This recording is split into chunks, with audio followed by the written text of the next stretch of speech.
the city of San Juan at 6 p.m. May we rise for the invocation. Mr. Arjona, can you lead? Please bow our heads. Dear Lord, we thank you for allowing us to be here today. And as we gather here, we pray that this meeting is successful, productive, and blessed. Guide us as you always done. Give us wisdom concerning the issues that we face. Lord, we give you the glory. In Jesus' name we pray. Amen. Raise the flag for the Pledge of Allegiance. Thank you.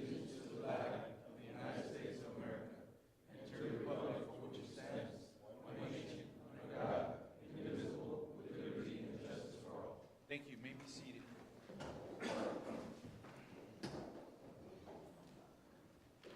Under public comments, we have Mr. Rick Ramirez.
Mayor, Commissioner, good evening, community.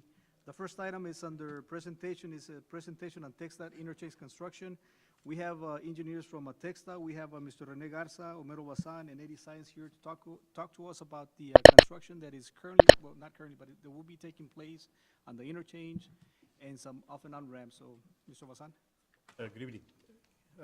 Mayor, Commissioners, thank you for having us here today. Thank you for being here, sir. Yeah, my name is Homer Basan. I work here at the TxDOT FAR District Office, and we're having a public meeting on the interchange project on Thursday at the FAR Event Center at 5 o'clock. Open house, the presentation at 6 o'clock. We've been meeting with cities that are most affected by this project. We've met with FAR and McAllen, and we met with Mr. Arjona yesterday, or Friday, was it Friday? And we also made a presentation to the MPO last Thursday, which Mr. Cervantes was there. So I'm going to give you a more condensed version of the presentation that affects San Juan more closely. So here is the limits of the project. On the west end of the project, we're going all the way to Second Street in McAllen. On the east end, we're going all the way to 2557 or Stewart Road. And on 69C or US 31, we're going from the interchange north all the way to Nolana. Estimate right now, we have an estimate of $321 million, which is for a design build contract. This is going to be the first design build that we do in the FAR district. Basically, it's a different way of doing the project. In this case, in this manner, we're going to have the designer and the contractor working together, in conjunction and doing the project in bits and pieces. The contractor will be dictating to the designer where he wants the project designed so he can fit it into his schedule. So it's meant to expedite the project, so we're able to get to start it sooner, and we're also able to finish it sooner. And I'll explain a little bit more later on. In August, in a couple of months, our TxDOT Commission in Austin will be approving the final amount needed to fully fund the project. So we're looking forward to that.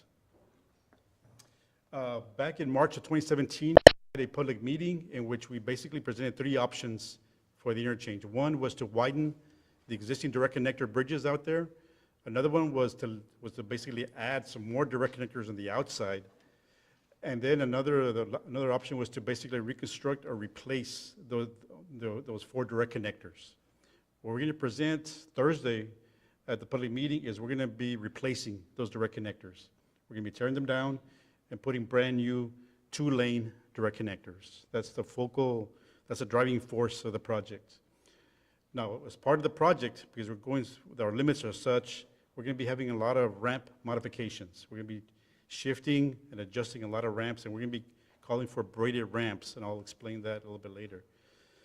The main thing of this project, or one of the main features we're trying to do in the project, is we're trying to have desirable weaving distances, or enough distance between ramps so the traffic can weave across, to get to one another.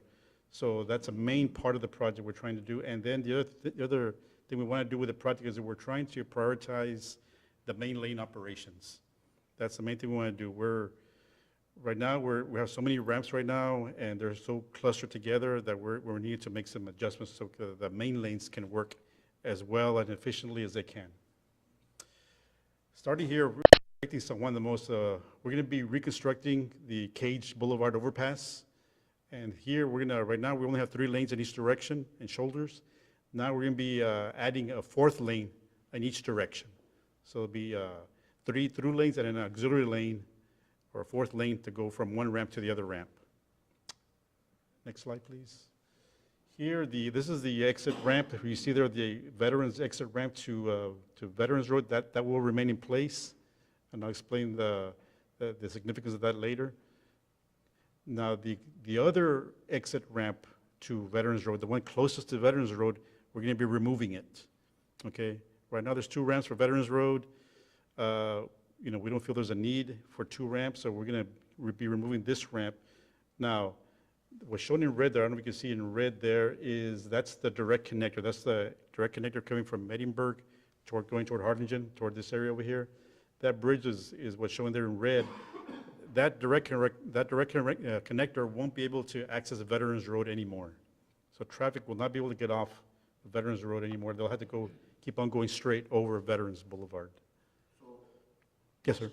when you're coming from north to south, you're not going to be able to get off on that road? Correct. Okay.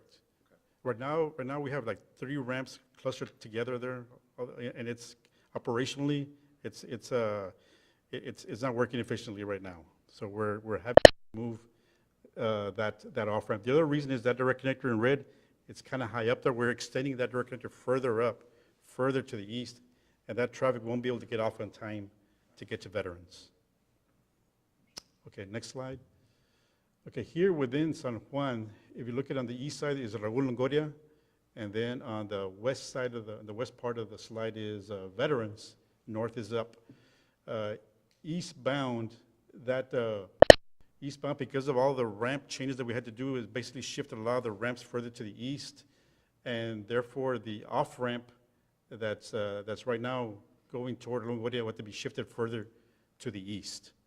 Okay, it'll be It'll still be signed for Raul Longoria Road, but it'll be shifted further to the east. It will be able, the traffic exiting that traffic will be able to get to the main entrance to the shrine there. And of course, they'll be able to access Raul Longoria. Now, in this area here, we didn't have enough room to place 2 ramps between these 2 overpasses unless we did what's called a braided ramp. A braided ramp is when you put one ramp on top of another ramp with a bridge. And that's basically what we're doing here. We're having the exit ramp being underneath, the on-ramp for the expressway will be on top. It'll be a bridge. It'll be going over that exit ramp. Okay? On the other side, on the north side of the expressway, the westbound direction, we're gonna shift that on-ramp, we're gonna push it further back to the east. That'll be at the bottom, and we're gonna have the exit ramp going over toward veterans. So that'll be another braided ramp in that direction. Now, braided ramps, There won't be a ramp on the west coming up, going towards Raul Longoria, that's what you're saying? on the westbound direction, there'll be an exit ramp going, it'll be exiting after the Longoria, if you're going westbound, and it'll be going toward veterans, correct. But it is going to go over the on-ramp underneath. It's going to be a bridge going over that ramp and then touching down before Veterans Boulevard. It's going to be a change. We're changing the location of the ramps. Well, you know, the biggest concern that I'm more than sure everyone on the commission has is affecting the businesses, Correct. you know, and that's the key here. Yeah. You know, when we're, you know, looking at your slideshow and looking at the different logistics of you guys adjusting the ramps. And, but that's just, you know, I'm kind of, Yeah. you know, really thinking about and see whether, I mean, It's going to have an effect, Mayor, on the businesses. I mean, it is going to have an effect, and like I mentioned earlier, we're prioritizing the main lanes. We're trying to make the expressway work as efficiently as possible. And in this case, like I mentioned, every one of those braided ramps, they cost an extra $5 million each. We don't have very many of them here, but in this case here, we didn't want to pick one ramp over another. We said, you know what, we need both ramps there. We're willing to pay the additional cost of $5 million to accommodate both ramps, because we feel there's enough traffic to warrant both of them. So we did that in both directions. And in the whole project, we're having 3 braided ramps. There's one in the McAllen side also. Because the distance between overpasses and because ramps have been shifted over, you know, we didn't want to, we don't have to pick one ramp over another. We just said, you know, we need to accommodate both ramps, even if it costs $5 million more. So, go to the next slide. And now this is east of Raul Longoria. Raul Longoria is on the left side of the slide here. Right now, the off-ramp right now that's going eastbound, the eastbound ramp that goes towards Stewart Road is going to be shifted over. To be shifted over further to the east. Right now, that ramp is signed for both Stewart Road and Cesar Chavez.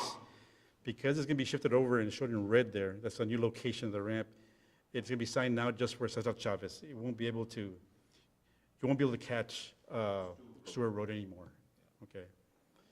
Now the Stewart Road, we can go back one slide, please.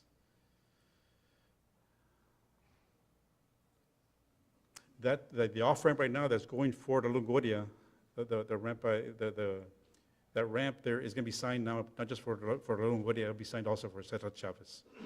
Traffic that needs to go to Stewart Road is going to go through that ramp here to go through the intersection of Longoria to get to Stewart Road. got you. So that ramp will be signed now for Stewart Road. Okay. On the next direction, on the westbound direction here, the on-ramp that's there is going to be pushed further back to the east. So that's a new location of the on-ramp, and we're pushing it back.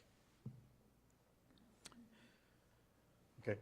Now the schedule, what we're looking at is we're looking to get it environmentally cleared by the fall, by this fall of 18.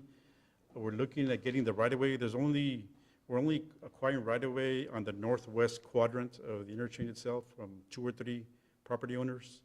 So we're looking at acquiring the land by the spring of 2019. And then we're looking to get the contract, the design build, the $321 million design build contract executed by the summer of 2019. And after we sign the contract, then that contractor can start any time. They're probably gonna take about 6-9 months to get the design started and where they want to. And so we're looking at starting construction in about 2020, and we're looking to give them 3 years to build out the whole project. So by 2023, it'll be completed. So that in brief is what we're going to be presenting on Thursday as far as the project. We'll be showing the more detailed plans. What I've shown here today is highlights or bits and pieces of the highlights of the project, especially the ones pertaining to San Juan. So I encourage everybody to attend Thursday at the public meeting. I don't know if you have any questions at this time. And what time, again? The open house Thursday? begins at 5 o'clock. Okay. And our presentation begins at 6 o'clock. And we'll be having a question and answer portion of the presentation where we ask for comments from the public. So you said that, actually, going over it, that part of Veterans Road, you're just eliminating one exit, which is, you have a double one, so it doesn't make sense, I know that. And then the other one is gonna exit, but it'll be close to exit where they have a chance to enter the Basilica. And that would be for Stu Road and for Raul Longoria. Correct, yes. The other way coming back, you're moving just some of those exits a little Yeah. farther down. So Yeah. And we're accommodating all the movements. The only movement that gets really affected is the direct negative traffic from Medinburg toward Harlingen. Won't be able to get off to get to Veterans Road anymore. You have that bridge that goes over, and you have an exit right underneath. Yeah, It's understandable Yeah. that those two are not, Yeah. one of them can be eliminated, yeah, as long as we have the well, actually, what the people coming from 281 needs to know that they're not gonna be able to exit Veterans. Veterans there. Correct. They're just gonna have to exit that's gonna be a on change. Raul Longoria and turn back around and Yes. That's, so what we're anticipating with this project is that people's traffic patterns are gonna have to change accordingly based on the new ramps. I mean, they'll find new routes to get to places where they usually get to. So it will be a period of having to get adjusted to all the new configuration. Yeah, because, I exit right there after Veterans, so we're going to using Outlet Drive and using those. So now we're gonna have to adjust and go to Raul Longoria and come to the light switch. Correct. In a way, it's better because we'll probably maintain those streets a lot, less traffic on. So, Clarification, as far as going into the Basilica, in order to get into Oblate, my understanding is the exit now is gonna be on 281? In order to get to that road, we have to go through Veterans underneath at the bottom to get to, Veterans to go into Oblate, the Correct. first street on the Basilica? yes. Okay. But the new exit ramp, they'll be able to, obviously that exit ramp is for Raul Longoria. There's another entrance to the shrine before you get to Raul Longoria. after you pass the Welcome Plaza, Yeah, there's an entrance there, which makes it a little better because when they were exiting right there at Sundays, you had that traffic coming Right. on Outlet Drive, and you had the people exiting off right after Veterans and going to the Basilica. This way, those people are gonna exit over there where the entrance is, and the people from exiting out of the Basilica will come through Outlet Drive, turn up, either get the expressway or turn around, yeah. That mix won't be happening anymore, right. yeah, in that section. yeah. I mean, what I wanted to do was bring them over so you can actually see what the design is, what the changes were going to be taking place. Because I saw it and I asked them, have you guys brought it before the commission? They said, no, so I would love for you guys to come over and present it to you all, to the commission, of course, the mayor. So Have that like you a can actually see it. 3D sketch on something like this already, or Well- what it's really gonna look like? Well, we have the schematic that shows the overall layout. We'll be presenting at the public meeting on Thursday. We'll show the whole schematic. What I show you today was just bits and pieces of the highlights of the project. So I encourage everyone to get the big picture. It's best to see the schematic there at the public meeting. Better suit our citizens, I'd like to see something that's Yeah. really kind of live, virtual kind of, a vision versus kind of lines, kind of. Yeah, it always helps, I understand, yeah. Would this be posted on y'all's website? We'll be presenting the schematic after the public meeting, Yeah, I'm not sure, it'll be Thursday or Friday, we'll be posting it, Okay. that schematic that we present there. Okay, Yeah. yeah, great. Okay, thank you, sir. Any Okay. other questions for? If not, thank you so much for coming over. Sure, you're welcome. Yes, sir. Okay, thank you. Next item, Mayor Commissioners, as we know, hurricane season is right around the corner. So I have Mr. Tirso Garza doing a presentation on the emergency management for that reason. Good afternoon, Mayor, Commissioner. Real quick, an update on where we stand in our preparation for hurricane season, which is pretty much already started. We have over 1,000 sandbags. We'll be setting up 4 points of or 4 locations for distribution should the need arise. We'll be setting up one at Recycling Center and one at Mayfield, and then the other 2 are with the Precinct 2, one on Nolana and the other one on South Veterans. I think the only issue that we had last year when we came up to the sandbag distribution was that school was in session at IDEA. We had our operation going, and then IDEA had their school dismissal, or actually the school was letting out. I spoke to Mr. Arjona on that, and I think we're going to pretty much set it as a city priority. We'll meet with them, should the need arise. We'll get with them, and we're going to run our operation the way we actually planned it once we start sandbag distribution. I got with the nursing home. I don't know if you all recall what transpired in Wesco last week with the residents there. The air conditions went out, or power went out, and they didn't have a backup generator. So ours does. The nursing home, San Juan Nursing Home's got backup generators, so their plan has already been reviewed, good to go. The drainage ditches, the inlets, right now, currently, I spoke to Carmen, we're at about 85% complete, that they've been cleaned out, ready to go. It's just a matter of waiting to see if we get some rain this weekend, which is really up for grabs. They're saying there's a lot of factors into it. We might just get a little bit of rain. We pretty much have all our buildings squared away with lumber in case we need to board them up and all that, except for the new the new police station. Patrick is working on that with building maintenance. Other than that, we'll just be waiting for whatever comes our way. Now, I don't know. where would be the center point for communications? Our center point for communications, when we set up the OC, we set it up on the north side, Mayor, at the old Commissioner's Chamber next to the fire department. Okay. And PD, the old PD. Yeah, We set it up there. Okay. Our EOC, Great. yes. We got Now- facilities there for sleeping quarters for all the personnel. should now, we as need. far as, have you contacted any school district officials or anybody? Yes, sir. Well, currently with this, we have another meeting tomorrow. Great. With another one with the county. We had we participated with the county at a Dare to Prepare last Friday at the community center out there on Nolana. We had a real low turnout as far as people going out there and, encouraging them to get prepared for hurricane season. But I'm getting some flyers made or ordered through FEMA, and we'll start putting some on our website. But with the school district, we have our MOUs in place, MOUs. We have currently a little over 200 registered residents that with special needs that will need to be transported out in case it does arise. But of course, we evacuate them 72 hours before the actual storm. So we'll utilize the school district buses if needed. So the form of communication, are they with the radios and stuff like that, one of them? No, sir. No, sir. On that, we would probably wind up having to lend them radios because they're not up to par. We are, they're not. Now, do you got radios for each of the directors or Correct, everyone yes, that- sir. Each department has Okay. their own portables. We pre-planned this. It's been in stages, but we're pretty much up to par on that. Great, thank Yes, you sir. so much. Those are the questions I have. Yeah. Anyone else from the commission? Uh, We're ready as far as weather gear for our firefighters, also with the police?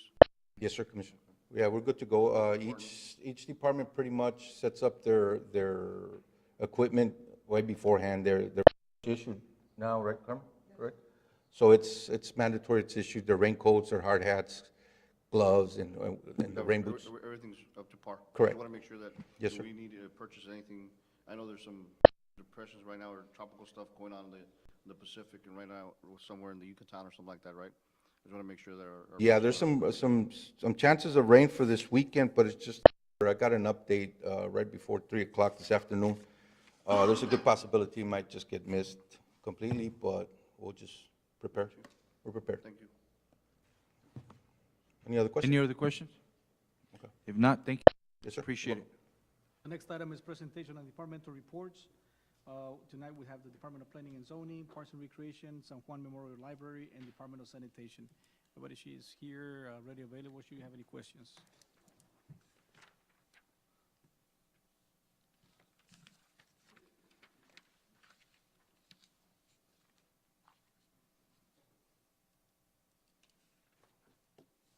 Any questions at this time for the directors? Yes, Mayor. Go ahead, good sir. Hey, Carmen, are we planning any tire roundups before those hurricanes come and that we can clean some of those But I tires? have, the employees doing is that whenever they're out there and they spot a tire to pick it up. It's kind of hot right now, so I haven't been working the guys on Saturday, but they are doing it during the day. Have we, I know that before we used to have those trucks that would fumigate for mosquitoes. Do we have any licensed people that can do We that? fumigated last night, and my understanding, something happened to the fogger. It broke down, and the gentleman that usually repairs it was not in today. He had something happen to his eye, so. And I'm just saying that we have people in place and just in case a hurricane, and we do have all this water, as soon as it resuscitates, that we could go out Yes. there and quickly For fumigate mosquitoes? and don't give We them a have chance. pellets that, if there's standing water, we have pellets so that we can kill the larvae. We have, I'm gonna make sure that the fogger is repaired. The fogger, believe it or not, is 60 years old, so I budgeted for another one. If worse comes to worse and we can't get it repaired, then I'll find a way of renting one. But we will be on top of the mosquito. I know that issue. you were using a water to scrape some of those streets, Yes. that dirt. Are we cleaning those streets? Yes, in fact, the that's what they're doing gutters. tomorrow. Okay, They're doing that on the drainage, where the drains are, the inlets and that. right, exactly. Okay.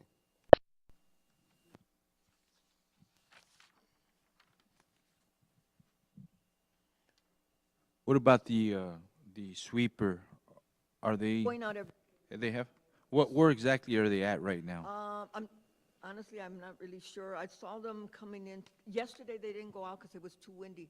And when it's too windy, and even if they put the water, it makes a lot of mess, and then we have complaints about it being too windy and their cars, their vehicles being dirtied and that, but they did take it out today, again. Okay.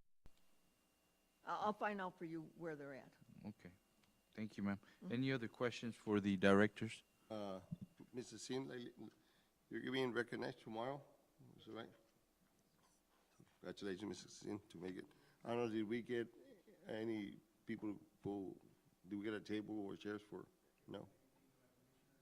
But we'll get some over with Ms. Yana so that we can pass out some of tomorrow for you guys. Not necessarily if, I might not be able, but anybody that Would we like can to get some attend? tickets and have some of the directors, something go support, Okay. or one of our librarians that's being recognized there, please consider it. I guess it's a correction for you. I know we've discussed, I know Mr. Commissioner, just let me just, had to address some issues on our Thursday visitors that come in. Can you elaborate anything? You've been working on that? Yes, Commissioner, Mayor, we are going to enforce it this Thursday. We have an operation going on, and we're going to make it public for everybody to be aware of the fact that we are making contact with other business owners. We are having difficult trying to stop that loitering from all the vehicles there, and the kids are coming over to San Juan. So we are meeting with owners tomorrow.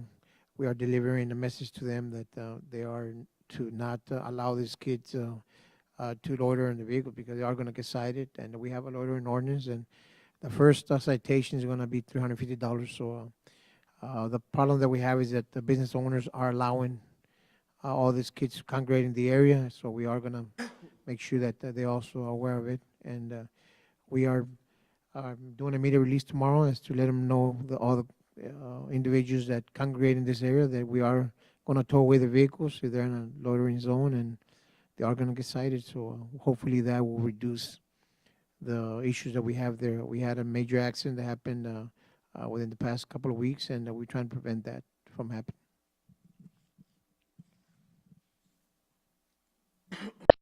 about this. This cross section on Ridge Road and Nebraska, is that going to be getting started pretty soon? Or I know they had said that they were going to wait for the school to end. Yes, there's a water line that is being replaced because the existing water line was too shallow, and so it was going to cause a problem. So we're replacing an entire water line from 12th all the way to Ridge. So that's what's taking place right now. Once the water line is, the new water line is installed and in place, then it's going to be the drainage improvements at the intersection, the 4 inlets. And then after that, it's going to be the repaving of the intersection is going to be in concrete. And then from Ridge to 12th Street is going to be new asphalt. I know that you also started on Outlet Drive. I know that on Sundays it'll get congested. I don't know if you have made any arrangements to speak to the Basilica, so maybe they can announce in their masses to try to exit to the east side instead of the west side. And I know that we can't stop everybody, but if we could make contact with them, so if they can announce it in their masses, it might help us a little bit that people will, because a lot of people are used to coming through Outlet Drive. And I'm excited that we're working on it because we did need that improvement, but let's touch base with the Basilica and make sure that they notify the people and the parishioners and their mass. Yeah, first thing tomorrow, I'll call Mr. Villescas to ask him to notify the parishioners. Yes, it's a good idea. And we are still working on North Nebraska on 12th Street, and we should be getting that one started pretty soon, right, 12? Yeah, for the rest of for phase 2, they're going to be working from south to north. I've been getting some complaints from the people on 12th Street that their street was in worse shape than Nebraska and Oblate, but the plan is for the project to be from south to north. But I've been telling the people it's going to be a few weeks, and 12th Street will commence. Yeah, just make sure you stress that it's going to get done. It's just that Yeah, they see Nebraska and they see Oblate, and hey, my street is in Yeah, worse. exactly. But No, we'll get But to once it. I tell them that it's coming, they feel better. Great. Yeah. Okay. Any other questions? If not, let's go ahead and move on, sir. Next item on the discussion and possible election, the first item is discussion and possible election on naming the sports complex currently referred to as Mayfield Park. Mr. Willingham?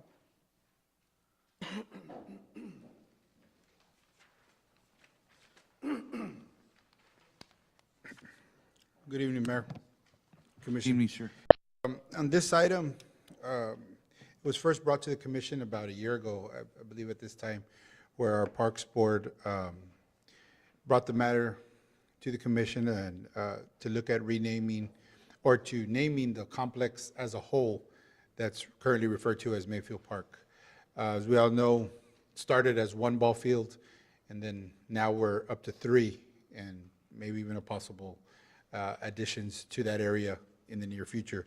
So the Parks Board initiated a plan to get input from the community on renaming the complex as a whole.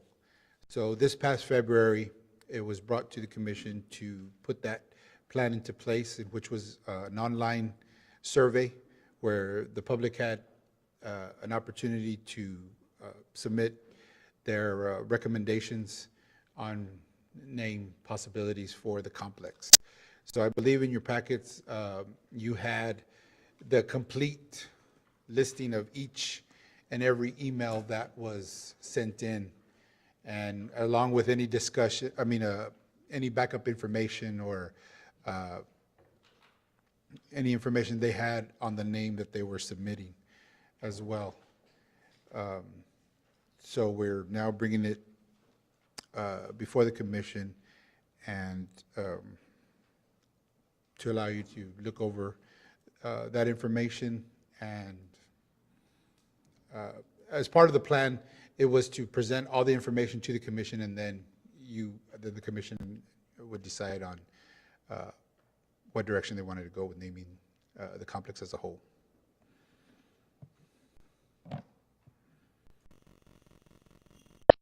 Go ahead, sir, go ahead. Mr. Willingham, on that, I know that apparently there was a link on the city website for, to get people, the public involved in it.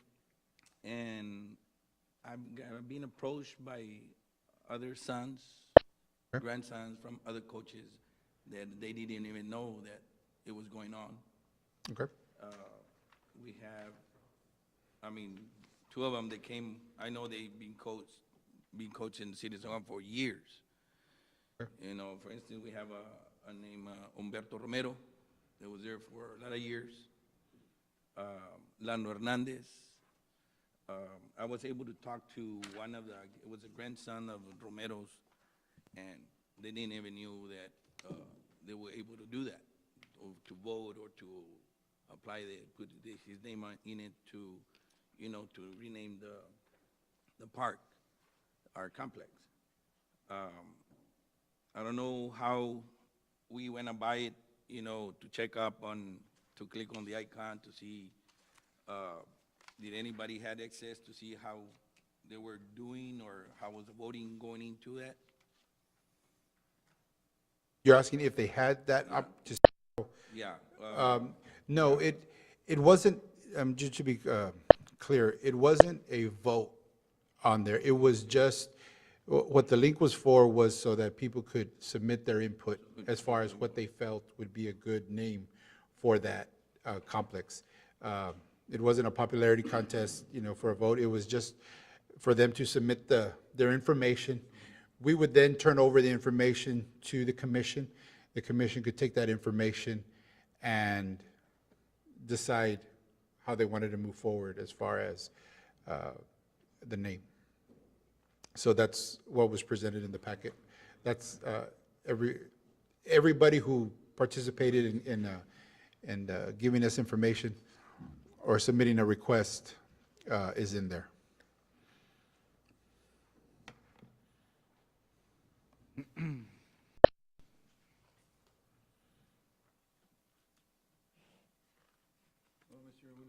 With no disrespect on all the information that we got. I mean, I know we got good coaches that were also named there.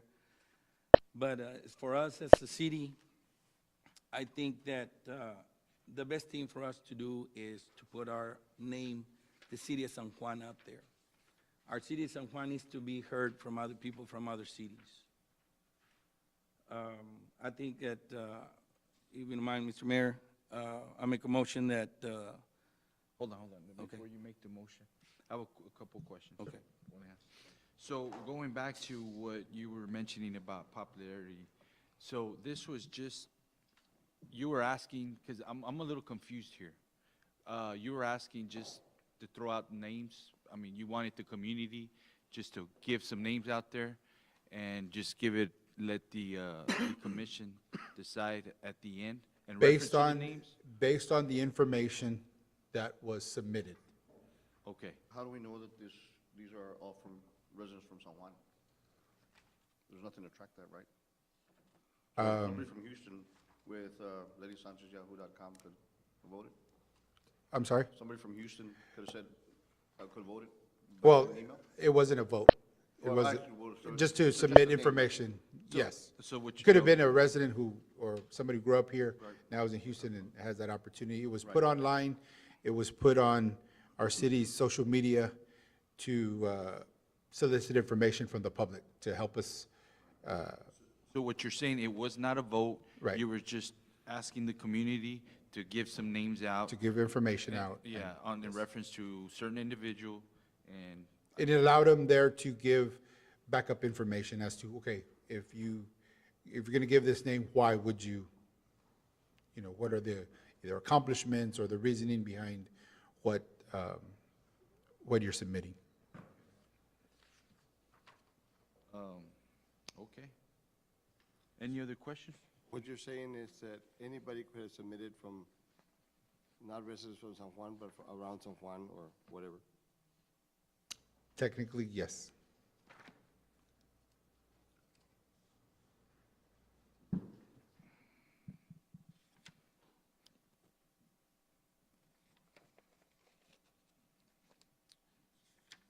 Any other questions for Mr. Willingham?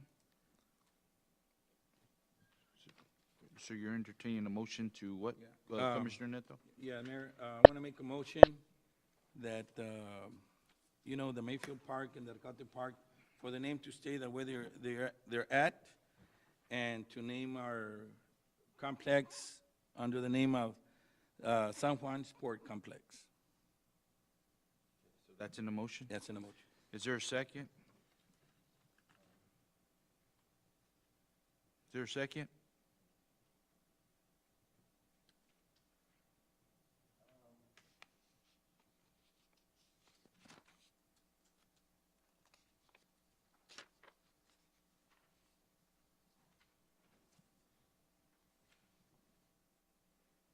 Not, it dies. Mayor, I make a motion to table this item and bring it back and discuss more on this. A second. There's a motion to table, there's a second. All those in favor say aye. Aye. Aye. Motion carries. Thank you. Thank you. Go ahead, sir. The next item is consider authorizing the city manager to declare 3, 6, and 8 cubic yard trash containers as salvage property from the sanitation department. Ms. Gonzalez?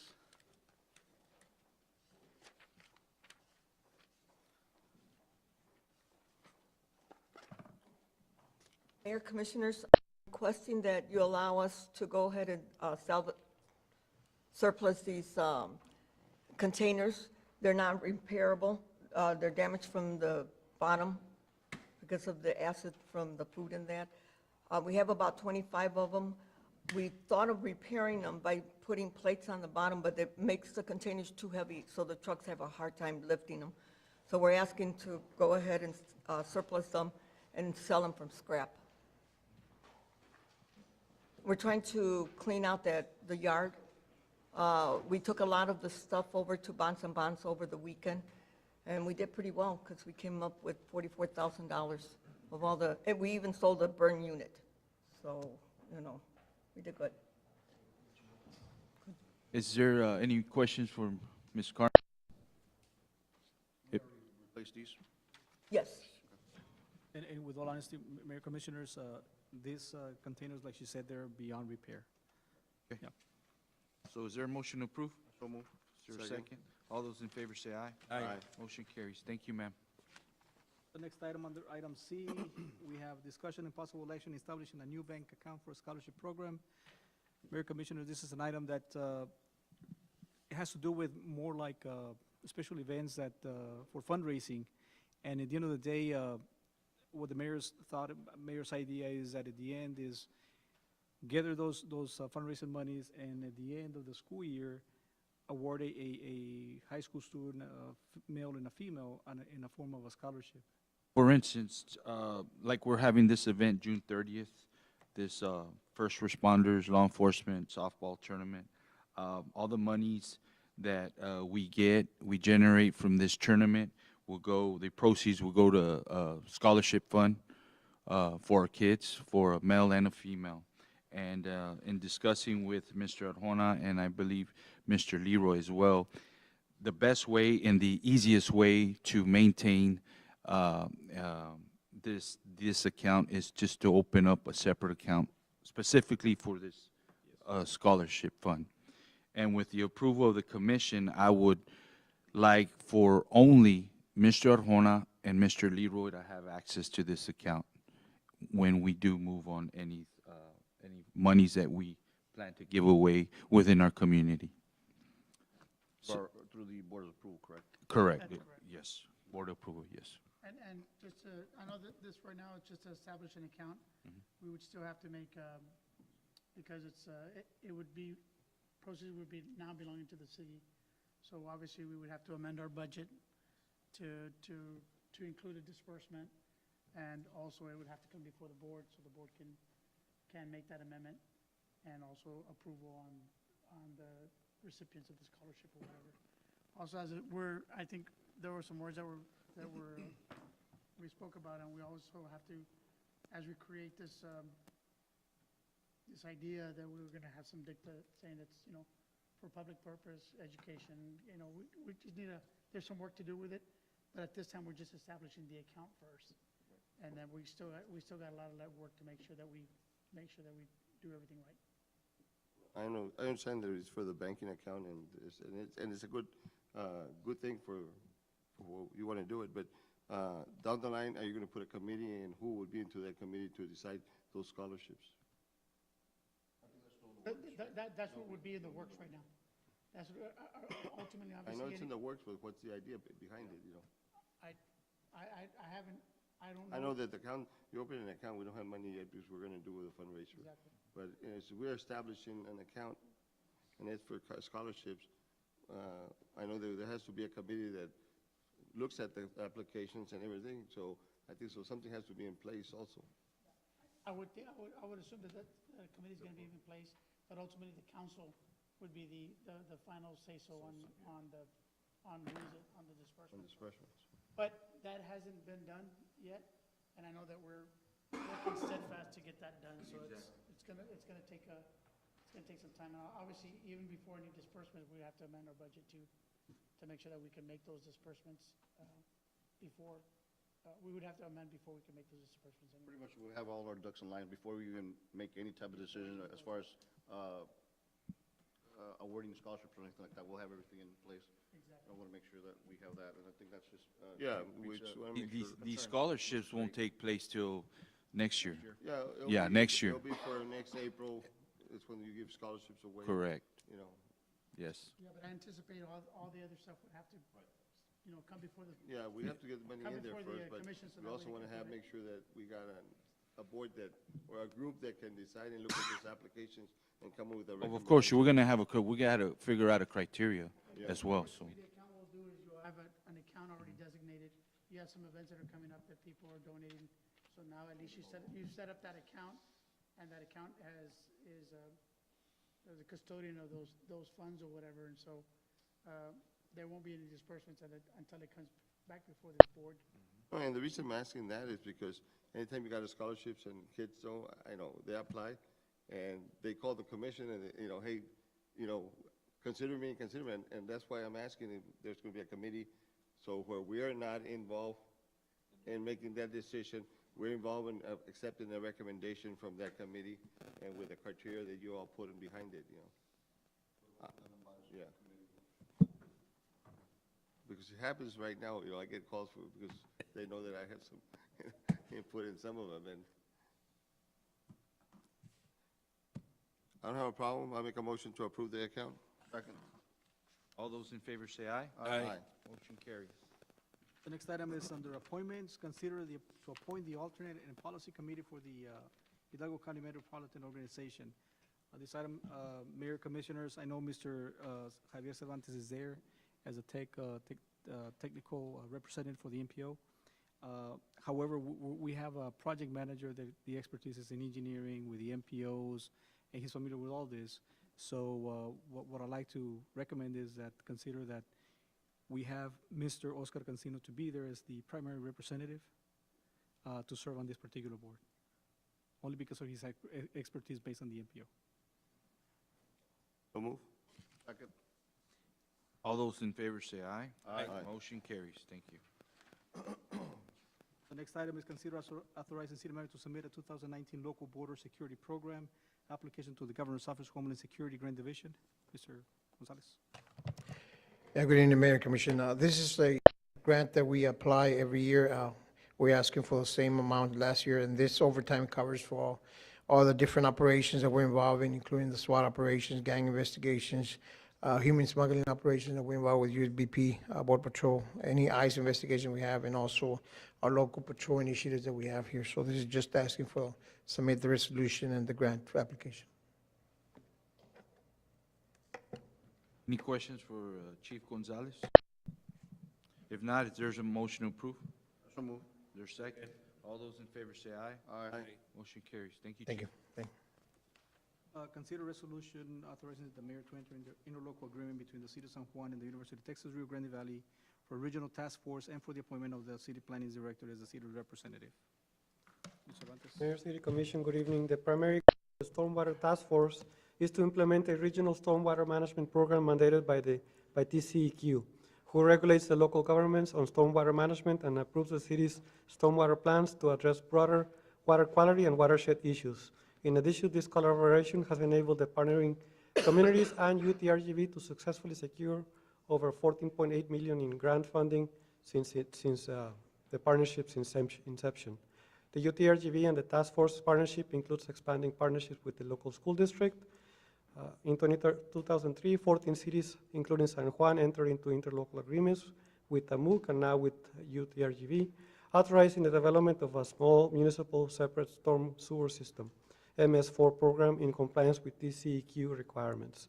Today, membership includes 19 local governments and the development of a regional stormwater management plan, the first in the state. We have funds in the budget to cover the cost of the program. Annual membership? It went down from 14,000 and change to 11,000.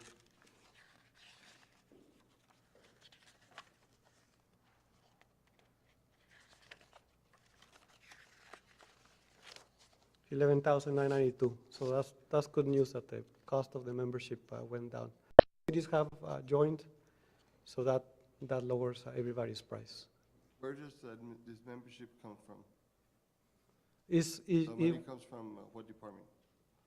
Well, I'm the stormwater manager for representing the city in the task force, but the funding comes from the sanitation fund, I believe, from the stormwater fee. There's a stormwater fee Yes. in your utility bill, and I think it was placed in the budget from that fee.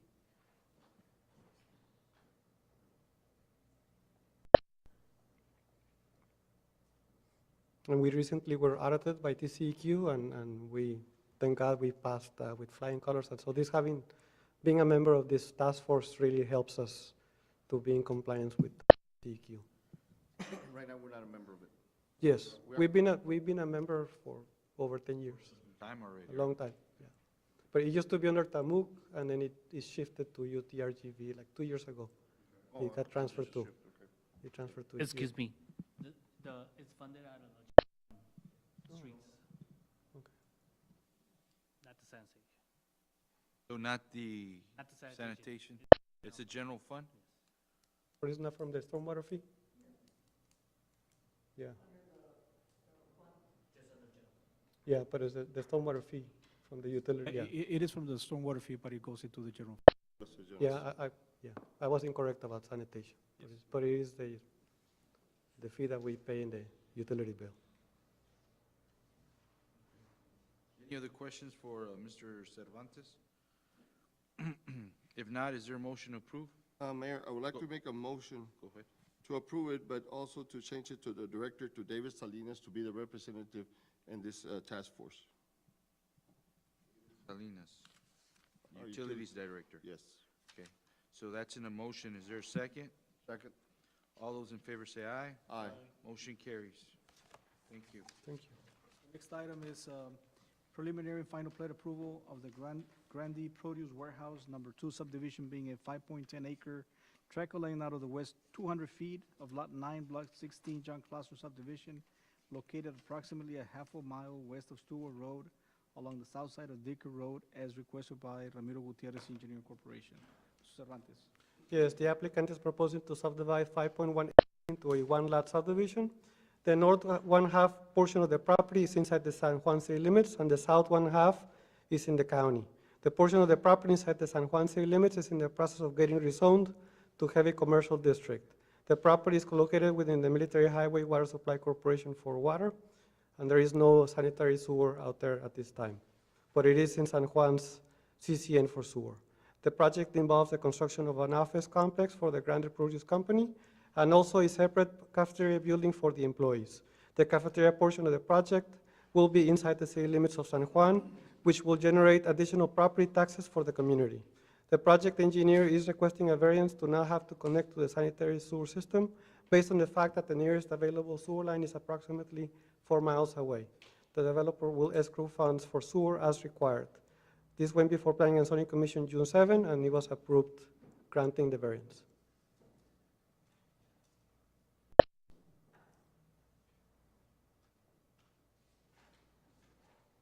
This is the warehouse that's over here by Dicker. It's on Dicker, yes, between Stewart and Veterans. And we're not they're gonna providing be, no sewers, yeah, there's no sewer out there. And they're gonna be expanding that facility. Get us the engineer. So everything's in line. Everything's online that, you know, we want, and with this project you have, Yes. You were asking what? this is online, you know, like, Yes, everything, I understand, okay. if you approve the subdivision, everything should be available. I mean, the fire protection will still be provided by City San Juan, but the water, military highway, and sanitary sewer will be done by septic system. Septic out there, right? Septic Yes. tanks? Yes. Yes, that's right. Or anything that, We did a pre-construction, Mayor Pro Tem, with the engineers, and they're pretty much meeting our requirements.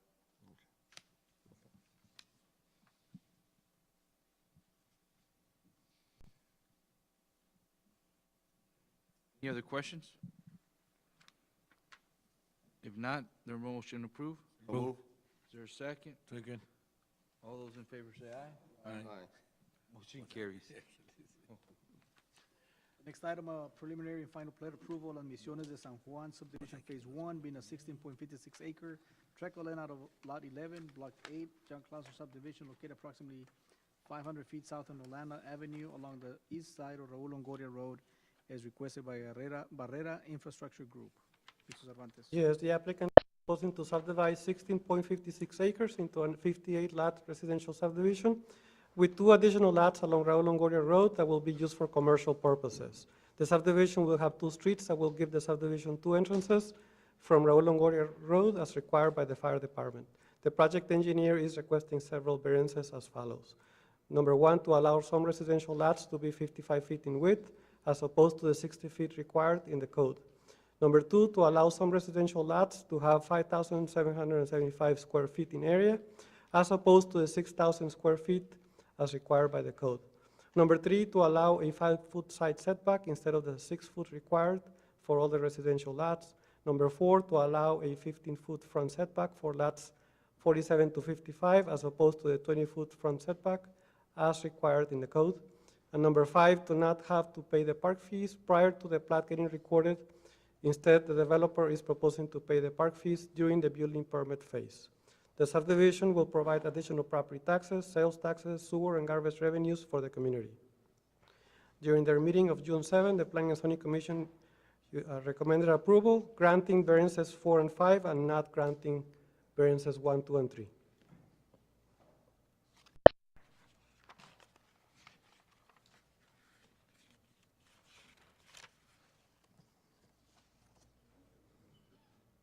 How many lots in this subdivision? 58 and two commercial lots. 58 residential, commercial. Commercial will be facing the north.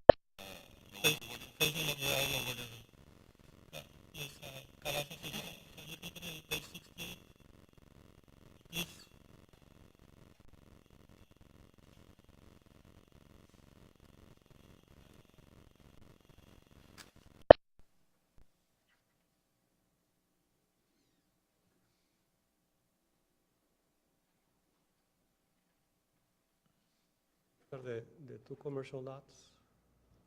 There's a subdivision for apartments across the street, and Nolana is kind of over here. And this is phase 1, and over here will be phase 2.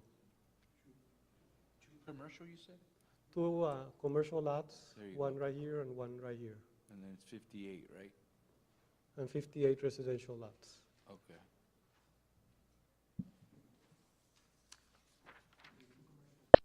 Sites, but only one is going to be developed immediately, and the other one is going to be. Well, do you want to talk about that?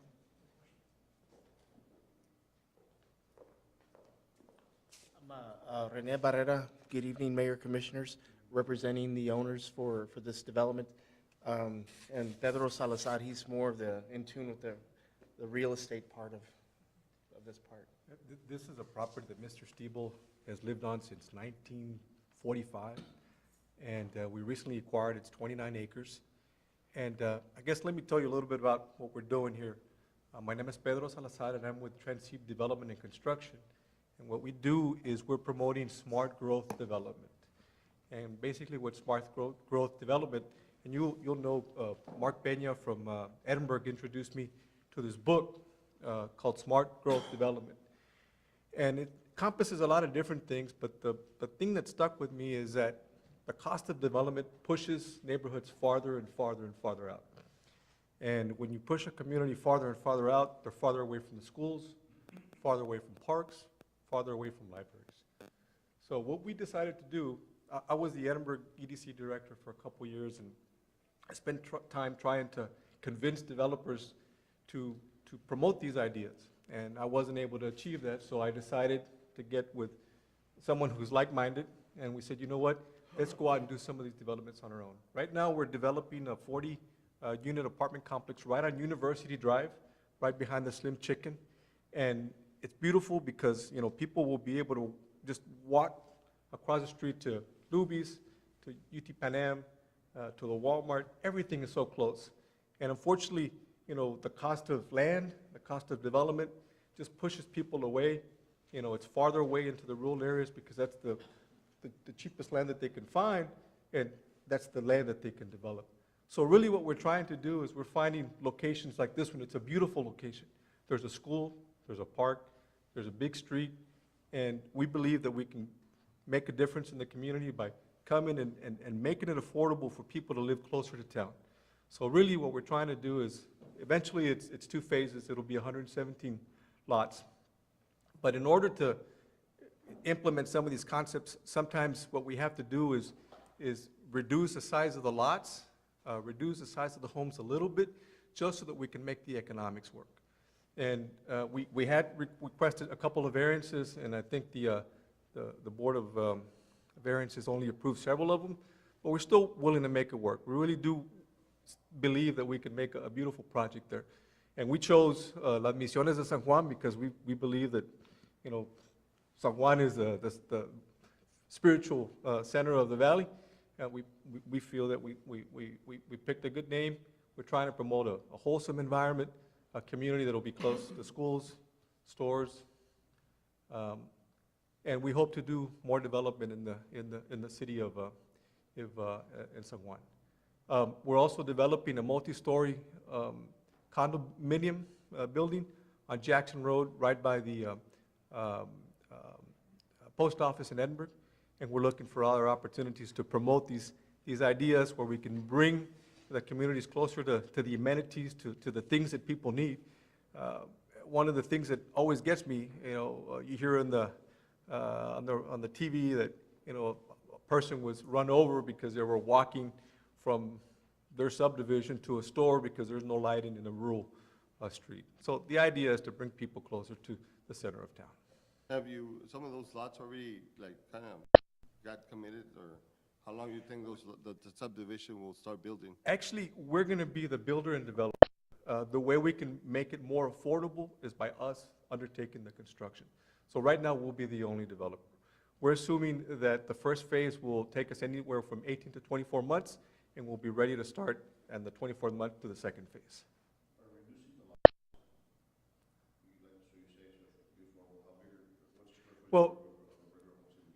Well, we're looking at the smallest house is probably going to be in the 1,500 square foot range, up to about 18 to 2,100 square feet. And really the size of the lot, just to put it into perspective, if we lose lots, we're going to have to increase the price of the lot by $1,000. $1,000 can pay for somebody's closing costs. So that's really what the concept is. We are for profit, but we're trying to promote something good for the community and make some money in the process. Correct. In the 2 phases.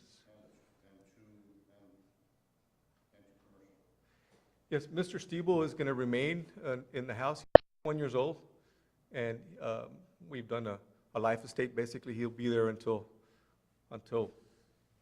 the Lord takes him, you know. So he'll remain on that property, and this property will be available for development. We are willing to build to suit.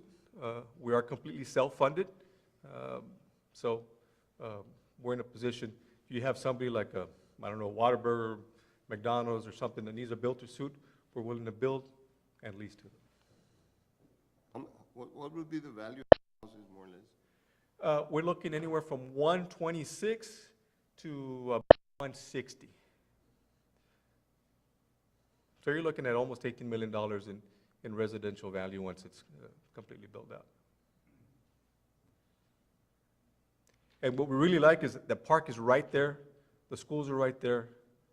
It's a great location for, for a community. So you have no problem of the P and Z not granting you the variances on 1, 2, and 3? Ideally, it would make it, like I said, just put it into perspective, it would make it $1,000 more affordable. It's something that we can give in closing costs. But if that is something that is unacceptable, I mean, we're still willing to, we'll find a way to make it work. Any other questions? Thank you for investing here in San Juan. Thank you. Thank you, sir. If not, is there a motion to approve? So move. Is there a second? Second. All those in favor say aye. Aye. Motion carries. Thank you. The next item, consideration and approval of a resolution approving the city plans of finance pertaining to the contemplated issuance of obligations to be designated as City of San Juan, Texas Waterworks and Sewer System Revenue Bonds, Series 2018. The city staff and the city financial advisor and bond counsel to proceed with this plan of finance and authorize and other matters related to the foregoing. Mayor, Commissioners, as we presented this item back in December, having to do with the liner, the water reservoir liner, and later we included the belt press. Now, there was, as it is said that on the report, it says that the revised geotechnical that was conducted at the reservoir came with the water table being kind of high. One of the recommendations by the engineer was that it was 2 feet, a little bit higher than what was before, prior, like in 2012, 14, something like that. The revised geotechnical, however, came in at 2 feet higher. So they were recommending that to fill it with dirt, an additional 2 feet. But what that's going to do to the water reservoir capacity is that it's going to lower the capacity of the water on the reservoir. So what we're recommending is that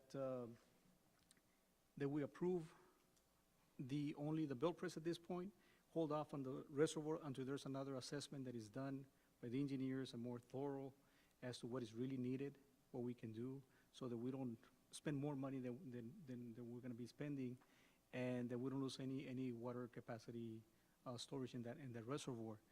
And one of the things on this particular plan of finance is that by no means the bonds will be structured with level debt service payments, and there's no utility rate impact or negative debt payment coverage implication and are projected by this issuance, so it's not going to cost us anything on our funding. Now, one of the things that back in December, the interest rate was at 0.404, something like that. Now we're looking at 4.27. So one of the things is that either we move on it now before interest rate continue going up, increasing. It'll take, Mr. Vela, 2 to 3 weeks before we can hear back from you guys as far as the closing and selling the bonds? Yes, sir. There's a timetable attached to that presentation, and we'll be back with the pricing.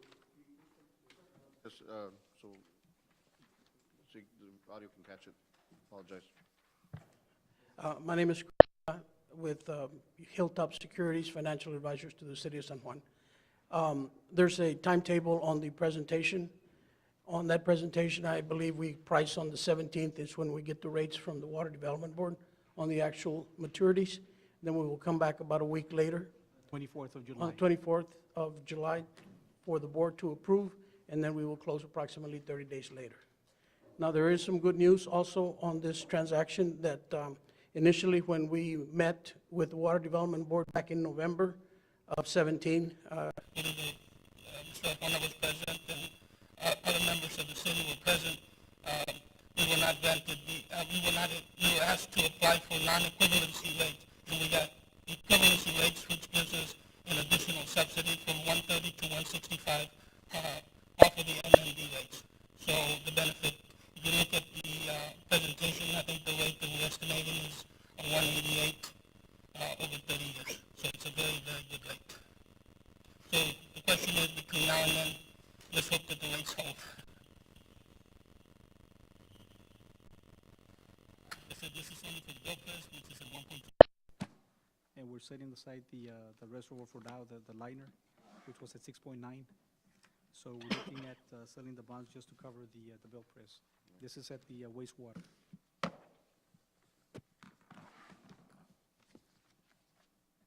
Motion to approve on City Manager's, Mr. Juana's recommendations. Second. All those in favor say aye. Aye. Motion carries. Thank you so much. Thank you. Thank you, sir. The next item is on the consent agenda. We have item A and B. Know that you can pull any item out for discussion in order to make an adequate decision. Unless you There wanna mo- approve them both. Is there anything we need to amend or pull out under consent agenda? If not, is there a motion to approve? So move. Is there a second? Second. All those in favor say aye. Aye. Motion carries. Is there a motion to adjourn? Move. Is there a second? Second. All those in favor say aye. Aye. This meeting has been adjourned at 7:11 PM. Thank you.